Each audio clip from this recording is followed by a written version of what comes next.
বন্ধুরা আসসালামু আলাইকুম। আজকে সারাদিন একটা ভিডিও দেখেছি, বিশেষ করে অনলাইনে একটা ভিডিও দেখেছি। তা হচ্ছে জাতীয় ফলের মেলায় ফল চুরি করতেছে চোরের বাচ্চা চোররা। আপনারা দেখেছেন? প্রথমে ছোট্ট একটু ভিডিও ক্লিপ দেখুন এখানে, যে চোরের বাচ্চা চোররা, জাতীয় চোর কিভাবে জাতীয় ফলের মেলায়, মানে বাংলাদেশের জাতীয় ফলের মেলায় ফল চুরি করে, কিভাবে জাতীয় চোরের বাচ্চা চোররা, একটু দেখুন।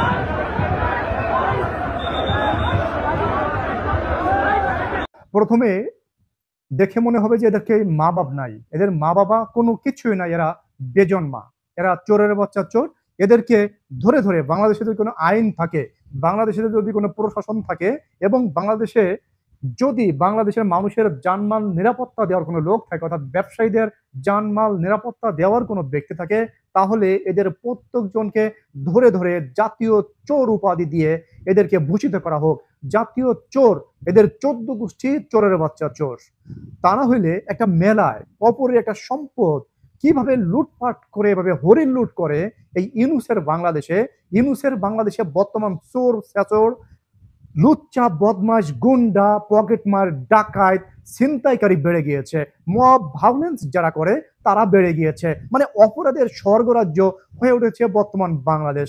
এই বাংলাদেশে কিন্তু সেনাবাহিনী, নৌবাহিনী, বিমান বাহিনী ম্যাজিস্ট্রেসি পাওয়ারে আছে।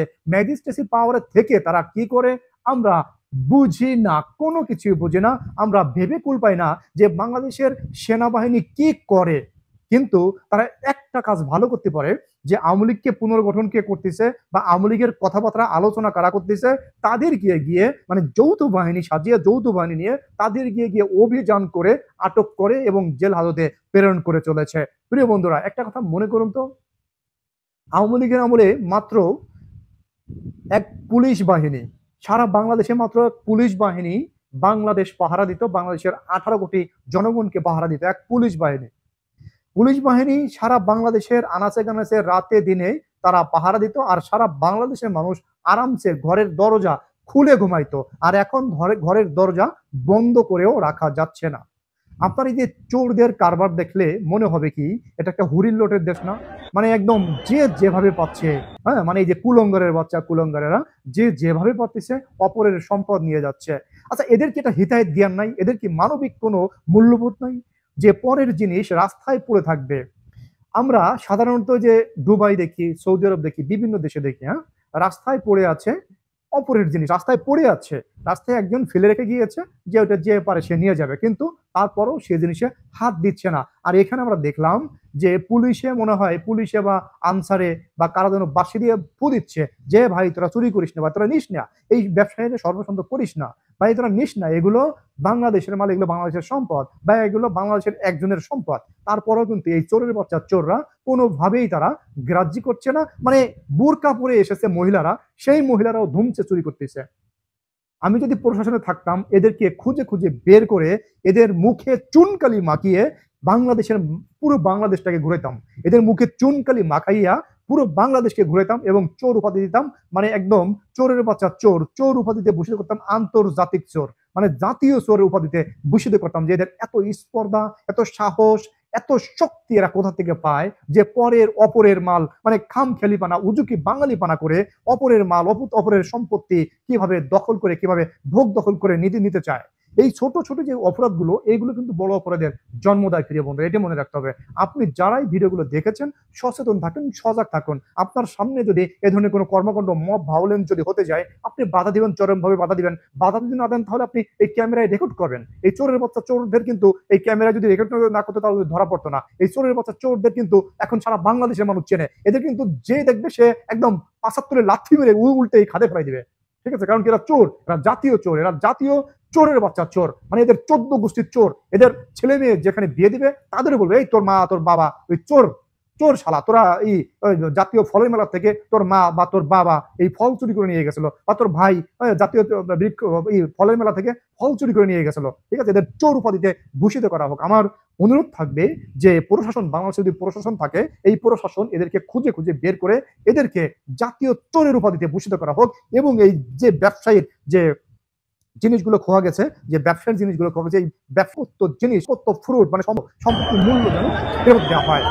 প্রিয় বন্ধুরা, একটা প্রধানমন্ত্রী শেখ হাসিনা যখন বাংলাদেশ পরিচালনা করেছিল তখন কি এই ধরনের কোনো ঘটনা ঘটেছিল কোনো মেলায় বা কোনো জায়গায়? এ ধরনের কোনো ঘটনা ঘটেছিল? কোনো জায়গায় এই ধরনের কোনো ঘটনা ঘটে নাই। আমরা একটা ছবি দেখতে পেয়েছি এবং একটা ঘটনা জানতে পেরেছি।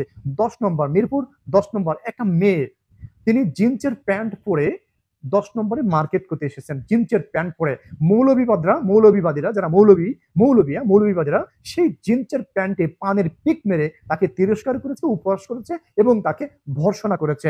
কত বড় স্পর্ধা এই মৌলবিবাদ, এই মৌলবীদের, এই উজুকে যে ধর্ম ব্যবসায়ীদের, এই জানোয়ারদের কত বড় স্পর্ধা একটু চিন্তা করে দেখুন।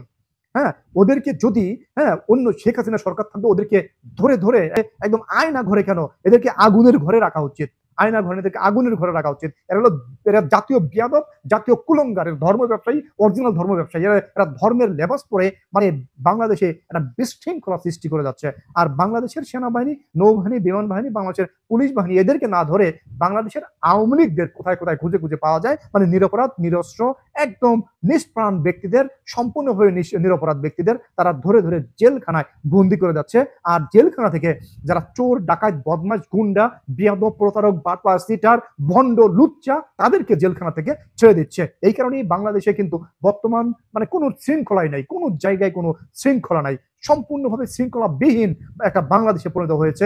বাংলাদেশ একদম ধ্বংসের দ্বার প্রান্তে। এই বাংলাদেশে যদি এভাবে চলতে থাকে খুব বেশি দিন লাগবে না, বাংলাদেশের মানুষের ভিক্ষার থলি হাতে নিয়ে চলতে হবে, মানে দুর্ভিক্ষ দেখা দেবে বাংলাদেশে, বেশি দিন লাগবে না যদি এইভাবে চলতে থাকে। প্রিয় বন্ধুরা, সবাই সজাগ দৃষ্টিতে থাকবেন। আপনাদের সামনে যদি এই ধরনের ঘটনা দেখেন, যে মব ভায়োলেন্স বা মব জাস্টিস, যে ধরনের হোক না কেন, অপরাধ হোক না কেন, আমার কথা হচ্ছে একটা লোক, একটা ব্যক্তি অপরাধ করেছে, দেশে আইন আছে, শাসন আছে, আইন প্রশাসন আছে, সেই আইন প্রশাসনের হাতে তুলে দিতে হবে যদি কেউ অপরাধ করে। কিন্তু অপরাধ না করলে মানে শুধু উজুকে বাঙালি বা উজুকে পানা করে, মব জাস্টিস করে, মব ভায়োলেন্স করে নিজেদের ভিতরে মানে একজন আইন হাতে তুলে নেয়, এটা কোনোভাবেই কাম্য নয়। এটা আপনার সামনে আপনি নিতে দেবেন না।